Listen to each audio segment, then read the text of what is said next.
Hello students, आज हम आपके सामाजिक अनुसंधान के प्रश्न पत्र में बात करने वाले हैं निदर्शन प्रक्रिया, प्रतिचयन या सैंपलिंग के बारे में। जैसा कि आप जानते हैं, सामाजिक अनुसंधान या सर्वेक्षण का कार्य जब किया जाता है तो उसमें तथ्यों का संकलन जो है वो किया जाता है। तथ्यों के संकलन के लिए हम दो रूपों में कार्य को करते हैं। एक तो संगणना विधि सेंसस मेथड को काम में लेते हैं और दूसरा जो है वो सैंपलिंग मेथड निदर्शन विधि को काम में लेते हैं। जब हम सेंसस मेथड की बात करते हैं तो हम देखते हैं कि संपूर्ण क्षेत्र का अध्ययन करके तथ्यों को संकलित कर लिया जाता है, जिसमें कि पूर्ण गणना के रूप में इसका उपयोग किया जाता है और कोई भी अनुसंधानकर्ता समस्त इकाइयों का अध्ययन करता है उस क्षेत्र विशेष की। जबकि जब हम सैंपलिंग विधि को काम में लेते हैं तो हम देखते हैं कि संपूर्ण क्षेत्र जो हमने अध्ययन के लिए चयन किया है उसमें से कुछ इकाइयों का चयन कर लिया जाता है और ये कुछ चुनी हुई इकाइयाँ जो हैं यह निदर्श या प्रतिदर्श कहलाती हैं। यह निदर्श या प्रतिदर्श जो हैं ये उन सभी इकाइयों का प्रतिनिधित्व करती हैं जो कि हमने उस क्षेत्र विशेष से लेनी होती हैं। आप स्टूडेंट इसको इस उदाहरण से समझ सकते हैं कि जब भी हम बाज़ार से कोई चीज़ खरीदने जाते हैं तो हम वो सारी चीज़ नहीं देखते, उसका कुछ भाग देखकर अंदाज़ा लगा लेते हैं। जैसे हमने गेहूँ, चावल, दाल इत्यादि खरीदना है तो एक बोरी में रखे हुए अनाज में से एक मुट्ठी अनाज से हम अंदाज़ा लगा लेते हैं कि इसकी क्वालिटी, इसकी गुणवत्ता किस प्रकार की है।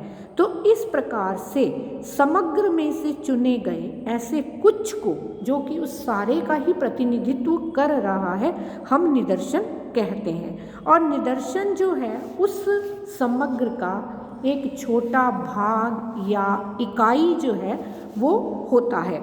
यहाँ हम देखते हैं कि इस प्रक्रिया का प्रयोग, इस विधि का प्रयोग सबसे पहले 1915 में लंदन में बाउले ने किया था।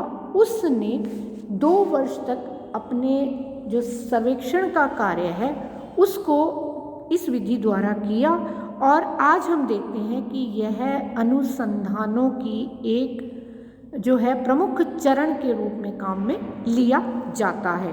तो इस प्रकार से जब हम इसकी परिभाषाओं को देखते हैं तो हम यह देखते हैं कि गुडे और हार्ट इसको एक विस्तृत समूह का लघुत्तर प्रतिनिधि कहते हैं।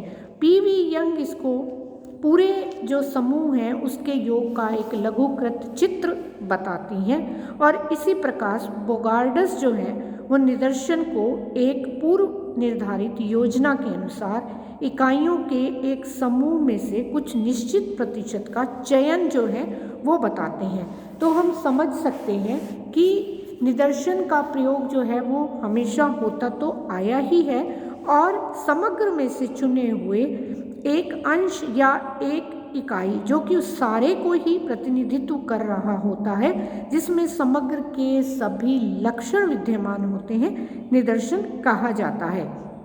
ये जो प्रतिनिधि इकाइयां हैं ये उस सारे क्षेत्र के या जो हमने समग्र चुना है, जो क्षेत्र चुना है, उसकी सारे की जो है विशेषताओं को हमारे सामने रखती हैं। जब हम निदर्शन के आधारों की ओर जाते हैं तो हम देखते हैं कि इस निदर्शन को हम 3 आधारों पर चुन सकते हैं। एक तो होमोजेनिटी ऑफ यूनिवर्स है, समग्र की सजातीयता जिसे कहा जाता है, यानी कि अध्ययन की जाने वाली जो इकाइयां हैं उनका योग समग्र कहलाता है और इन इकाइयों में अध्ययन के उद्देश्यों को ध्यान में रखते हुए सजातीयता का एक जैसी बातों का होना आवश्यक है। यदि अध्ययन विषय की विभिन्न इकाइयों में समानता है तो हम उनमें से कुछ भी चुन लेंगे तो वो सभी उसका प्रतिनिधित्व करेंगी और इस प्रकार से जो हमारा सैंपल होगा वो बिल्कुल रियलिटी के करीब होगा। यदि अध्ययन की इकाइयों में सजातीयता या समानता नहीं है तो यह निदर्शन में कठिनाई पैदा करती है। तो इस प्रकार से समग्र में सजातीयता होना निदर्शन का एक प्रमुख बेस जो है वो माना जाता है। दूसरी जो बात इसमें आती है वह है प्रतिनिधित्वपूर्ण चुनाव की संभावना, यानी कि पॉसिबिलिटीज ऑफ रिप्रेजेंटेटिव सिलेक्शन जो है। इसका अर्थ ये है कि निदर्शन विधि में जब हम सारे में से कुछ इकाइयों को चुन लेते हैं तो वे संपूर्ण का प्रतिनिधित्व करती हैं।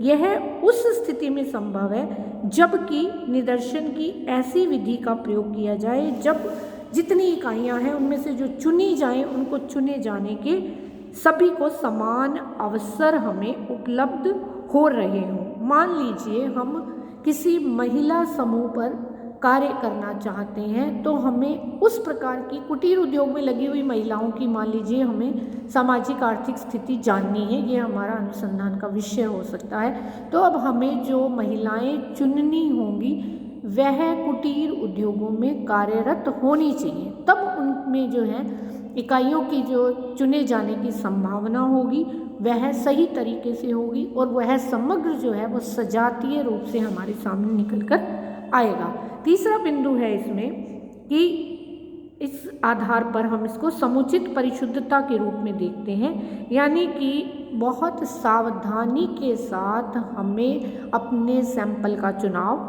करना चाहिए।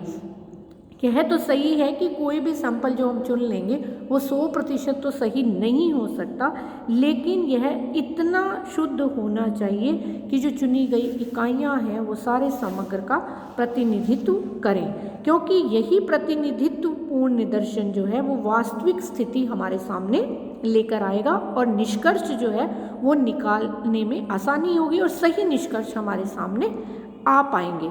अब हम यह देखते हैं कि निदर्शन विधि से जो हमें निष्कर्ष या परिणाम प्राप्त होते हैं उनमें समुचित परिशुद्धता हमें इस प्रकार से मिल सकती है।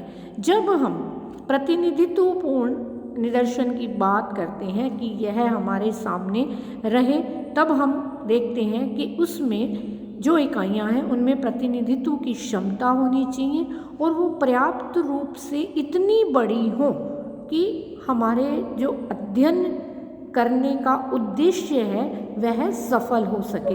ऐसा नहीं है कि हमने क्षेत्र तो बहुत बड़ा चुन लिया और उसमें से कुछ एक इकाइयों का चुनाव करके हम अपने अध्ययन के कार्य को आगे बढ़ाते चले जाएं, तो अध्ययन में उतनी परिशुद्धता नहीं आ पाती जिसकी आवश्यकता हमें अनुसंधान में रहती है। जब हम इस निदर्शन की बात करते हैं तो हम यह देखते हैं कि उसका आकार पर्याप्त होना चाहिए और किसी भी प्रकार की बायसनेस, पक्षपात जो है उन इकाइयों को चुनने में नहीं होना चाहिए। तो इस प्रकार से शोध के अंदर अधिक से अधिक यथार्थता लाने और तथ्यों को सही प्रकार से एकत्रित करने के लिए निदर्शन जो है वो एक महत्वपूर्ण भूमिका निभाता है। अब हम यह भी देखते हैं कि जो निदर्शन का चयन है उसमें हम किस प्रणाली को अपनाते हैं, तो इसके अंतर्गत हम निदर्शन के विभिन्न प्रकारों को समझने का प्रयास करेंगे। लेकिन उससे पहले हमें यह समझना बहुत आवश्यक है कि निदर्शन जो है वह एक अनुसंधान के प्रमुख चरण के रूप में हमारे सामने आता है और जितना शुद्ध हमारा सैंपल, हमारा निदर्शन होगा उतनी ही अच्छी तरह से हम परिणामों को, अनुसंधान के निष्कर्षों को प्राप्त कर पाएंगे। धन्यवाद।